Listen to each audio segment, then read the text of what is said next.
Descrição do estado atual das igrejas.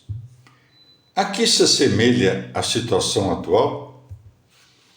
Assemelha-se um pouco a um combate naval que, devido a antigos conflitos, travaram povos belicosos e amantes da luta, veementemente encolerizados uns contra os outros. Peço-te que olhes o seguinte quadro. De cada lado a frota avança terrível para atacar. Depois, com incontido clamor de cólera, lançam-se uns sobre os outros em enérgica luta. Imagine que um violento turbilhão dispersa as naves, e densa escuridão, proveniente das nuvens, encobre a visão, de forma que não se distinguem mais amigos e inimigos, tornando-se irreconhecíveis nesta confusão as insígnias das duas partes. Acrescentamos ainda ao quadro, para fazê-lo mais vivo, o mar encapelado e revolto, chuva impetuosa caindo das nuvens, espantosa borrasca, provocada por enormes vagalhões. Em seguida, os ventos de todos os pontos concentrados num só lugar fazem com que toda a esquadra entre em colisão. Dentre os combatentes, uns atraiçoam e passam para o campo do adversário, mesmo durante o prélio. Outros se veem forçados simultaneamente a repelir os barcos, arrastados contra eles pelos ventos, e a marchar contra os assaltantes e se massacrarem uns aos outros na sedição proveniente da malevolência contra os superiores e da ambição de cada qual de tomar o poder. Pensa ainda no ruído impreciso e confuso do mar, no barulho do turbilhão dos ventos, no entrechoque dos navios, no embate das ondas, nos gritos dos combatentes, clamando contra os acidentes que os afligem, de sorte que nem se ouve a voz do comandante, nem a do piloto, e instalam-se terrível desordem e confusão. Os males excessivos acarretam, com a desesperança de viver, desenfreada liberdade de pecar. Acrescenta a tudo isso uma inacreditável mania de glória, a tal ponto que já o navio naufraga e a equipagem não renuncia à disputa pelo primeiro lugar. Passa, então, da imagem ao mal que lhe serve de modelo. Não parece haver já algum tempo que o cisma ariano, surgindo como partido contrário à Igreja de Deus, postou-se sozinho como fileira inimiga diante dela? Quando, após longa e penosa disputa, os arianos se nos contrapuseram em luta aberta, a guerra se estendeu por muitas partes e de mil maneiras, de tal sorte que a comum hostilidade e particularmente as suspeitas suscitaram em todos implacável ódio. Essa agitação nas igrejas não tem aspecto um tanto mais feroz do que a tempestade no mar? Por ela todos os limites dos pais foram deslocados, todos os fundamentos, os sustentáculos da doutrina foram sacudidos. Tudo o que estava com base corrupta foi arrebatado, revirado a menor sacudidela. Caindo uns sobre os outros, mutuamente fomos abatidos. Se o primeiro combatente não pôde ferir, seu ajudante fere. Se ferido, ele caiu. Seu companheiro de armas passa por cima dele. Une-os fortemente o ódio comum contra o adversário. Mas, mal se afastaram os inimigos, tratamo-nos uns aos outros como inimigos. Em vista disso, quem pode contar a multidão de náufragos? Uns submergiram pelo ataque dos inimigos, outros pela traição secreta de seus aliados, outros pela inexperiência dos comandantes. Porque igrejas inteiras esbarraram contra ciladas de hereges, quais escolhos e pereceram, enquanto outros ainda, entre os inimigos da paixão salutífera que se haviam apossado do leme, naufragaram na fé. E as perturbações causadas pelos príncipes deste mundo não derrubam os povos de maneira mais violenta que qualquer procela? Estende-se sobre as igrejas noite realmente sombria, escura e tenebrosa, pois as luzes do mundo, colocadas por Deus para iluminar a alma do povo, foram exiladas.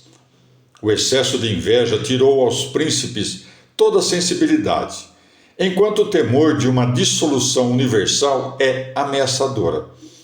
A animosidade dos particulares prevalece sobre a guerra comum do povo inteiro, pois a glória de ter esmagado os próprios adversários fica acima do bem comum, quando se preferem os atrativos das honras imediatas às recompensas reservadas para o fim.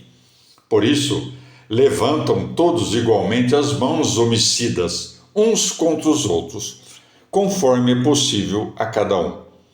O som rouco daqueles que a contenda levanta um contra o outro e o barulho confuso e indistinto, formado por clamores contínuos e que falseiam por excesso ou por falta da reta doutrina da piedade, enchem quase toda a igreja. Com efeito, uns aderem ao judaísmo, confundindo as pessoas, outros ao paganismo, contrapondo entre si as naturezas.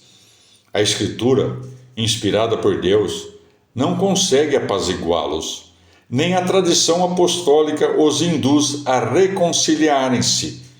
Uma só coisa define a amizade: permitir que se fale a seu bel prazer, enquanto uma divergência de opinião basta como pretexto de inimizade. Maior garantia de comunhão nas diversas situações constitui a aceitação dos mesmos erros do que qualquer juramento de conjurados. Como todos falam de Deus, até mesmo aquele que tem a alma marcada por 1000 manchas, aos inovadores não faltam partidários. Também os intrigantes, eleitos por si mesmos, disputam a presidência das igrejas, pouco se importando com as disposições ou economia do Espírito Santo. E como as instituições evangélicas estão inteiramente confusas devido à desordem, são incríveis as contendas pelos primeiros lugares, e cada um dos que ambicionam aparecer usa de violência para tomar a presidência. Uma terrível anarquia, por causa dessa ambição, apossou-se do povo, de sorte que as exortações dos chefes ficam inteiramente ineficazes e vãs. Cada qual julga, na vaidade de sua ignorância, que, ao invés de obedecer, deve antes dominar os outros. Por tal motivo, determinei que era melhor calar-me do que falar, pois não consegue uma só voz ser ouvida no meio deste mundo. Se são verdadeiras as palavras do Eclesiastes, escutam-se antes na calma as palavras dos sábios. Eclesiastes 9:17. Não é oportuno atualmente tratar desse assunto. Retém-me igualmente a palavra do profeta. Por isso, o sábio se cala nesse tempo, porque é um tempo de desgraça. Samuel 5:13. Tempo em que uns caem, outros injuriam o que caiu e outros aplaudem. Ninguém estende mão compassiva àquele que está vacilante. Entretanto, segundo a lei antiga, aquele que passava indiferente ao lado do jumento do inimigo, caído debaixo da carga, era condenável. Êxodo 23:5. Agora não é mais assim. Por quê? Porque a caridade em toda a parte se esfriou, desapareceu a concórdia entre os irmãos. Até mesmo o seu nome é ignorado, Já não há admoestações caridosas, nem misericórdia cristã, nem lágrimas de compaixão. Ninguém que venha em socorro do fraco na fé. Ao contrário, inflamou-se tal ódio entre os compatriotas que há maior regozijo pelas infelicidades do próximo do que pela própria felicidade. Numa epidemia de peste, até os que se sujeitam aos mais minuciosos cuidados são atingidos como os outros, por causa do contágio proveniente do contato com os doentes. Assim também agora, todos nós nos assemelhamos uns aos outros, levados a um zelo maligno pela rivalidade de que nossas almas estão repletas. Além disso, assentam-se os examinadores rígidos e implacáveis de causas falidas, juízes injustos e desfavoráveis de causas em si justas. O mal parece tão arraigado em nós que somos mais desarrazoados que os irracionais, pois se os compatriotas se congregam entre si, quanto a nós, é aos nossos que fazemos a guerra mais hostil. Tais os motivos convenientes de calar. A caridade, contudo, se inclina noutra direção, pois não busca os próprios interesses, 1 Coríntios 13:5, mas procura vencer todas as dificuldades de circunstâncias e de tempo. Efetivamente, os jovens de Babilônia, Daniel 3:12 SS, nos ensinaram que, mesmo se não houver quem se ponha ao lado da piedade, devemos até o fim cumprir por nós mesmos a tarefa de que fomos incumbidos. Eles, de fato, no meio da fornalha, louvavam a Deus, sem considerar a multidão dos que desprezavam a verdade, mas sustentavam-se mutuamente, embora fossem somente 3. Por isso, a nuvem de inimigos não nos incute temor, mas proclamamos a verdade com ousadia, depositando nossa esperança no auxílio do Espírito. Não seria em extremo lamentável que nós, enquanto os blasfemadores do Espírito se exaltam tão facilmente contra a doutrina verdadeira, apesar de termos um amparo e defensor tão poderoso, tenhamos medo de servir a doutrina proveniente da tradição dos pais, que chegou até nós, conservada fielmente? Ainda mais, nosso ardor se inflamou novamente ao fogo de tua caridade sincera, e teu modo de ser ponderado e calmo nos assegura que não haverá divulgação inoportuna do que dissemos. Não digo que seja preciso escondê-lo, e sim que não se lancem pérolas aos porcos. Mateus 7,6. Tenho dito: se te basta o que eu disse, termine aqui o discurso. Se te parece incompleto, nada impede de te entregares com diligência à pesquisa e aumentar teus conhecimentos apresentando novas perguntas, sem contestação. O Senhor certamente suprirá, por intermédio de nós ou de outros, o que faltar, conforme o conhecimento concedido aos que são dignos pelo Espírito.